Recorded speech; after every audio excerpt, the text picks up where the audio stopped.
Have you ever wondered what makes Apple Apple? It's not just the sleek designs or the shiny logos, right? It's a story, a grand adventure. The story of a rebel, a visionary, a genius who was kicked out of his own kingdom only to return and change everything. This is the story of Steve Jobs. Our tale begins not in a castle, but in a garage. Picture it, two young guys named Steve Jobs and Wozniak, tinkering with wires and dreams. They didn't have much money, but they had a wild idea. What if a computer wasn't a giant, intimidating box for corporations, but something personal? Something you could have in your own home. People thought they were crazy.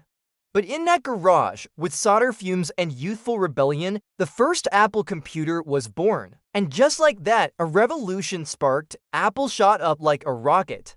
The Macintosh arrived. With its friendly little mouse and graphical interface, it was pure magic. It was the first computer that smiled back at you. Steve Jobs wasn't just selling a machine, he was selling a new way of thinking. He was an artist and the computer was his canvas. He was obsessed with every tiny detail, every curve, every pixel. It had to be perfect. But his passion, his refusal to compromise, often felt like a storm. He was brilliant, but he was difficult. And the corporate suits he'd hired didn't understand his art. Then, the unthinkable happened.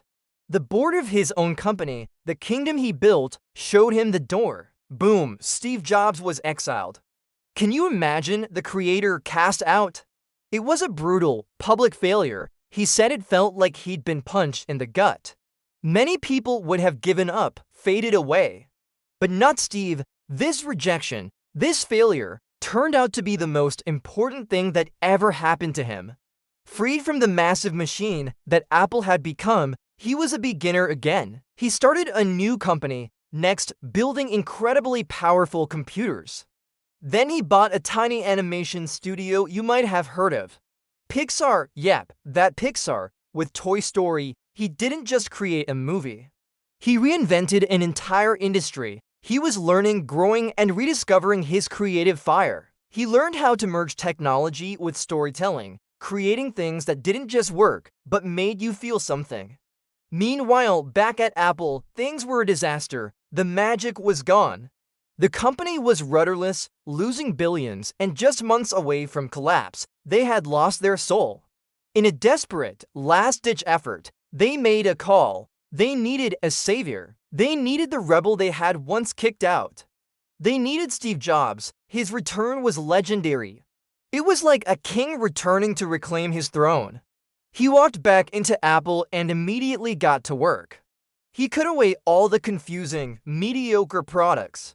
He refocused the entire company on one simple, powerful idea, creating insanely great products for people. He brought in a brilliant designer, Jony Ive, and together, they started sketching the future.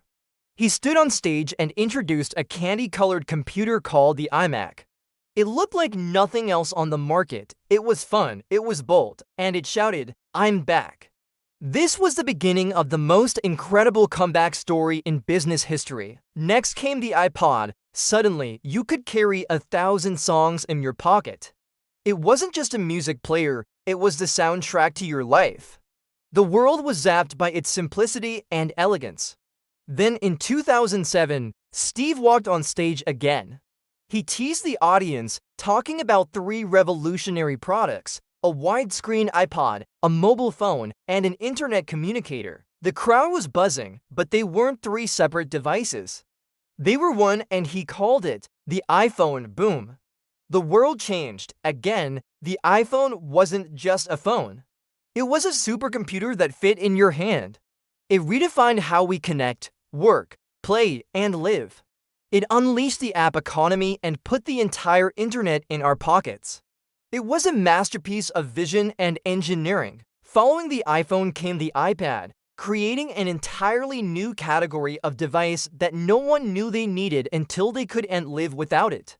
Each product wasn't just an iteration, it was a leap. It was all driven by Steve's core philosophy. Start with the customer experience and work backward to the technology. Make it simple, make it beautiful, make it magical. But behind the iconic black turtleneck and the dazzling keynotes, Steve was fighting a private battle with cancer. He poured every last ounce of his energy into the company he loved, into the products that would shape our future. He knew his time was limited, and this drove him to make every single day count. He built a culture at Apple, a way of thinking that was so strong it could survive without him. He was building his legacy. When Steve passed away in 2011, the world mourned. We didn't just lose a CEO, we lost an artist, an inventor, a visionary who showed us what was possible. But did the story end there?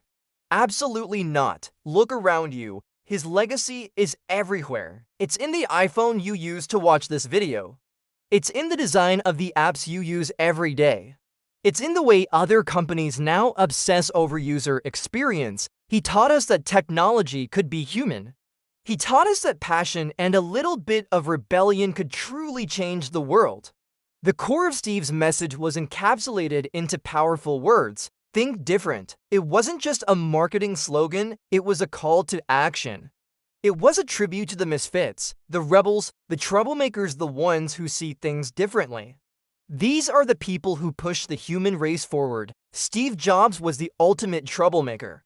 He proved that one person with a crazy idea and the courage to chase it could leave a dent in the universe. So the real question isn't just about Apple's history.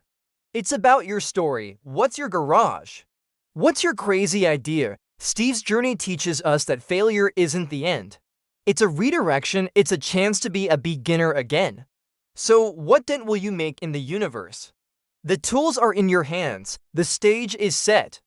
Go out there and think different. Thanks for watching our journey through the story of Apple. If you felt inspired, hit that like button and subscribe for more stories about the people who dared to change our world. See you next time.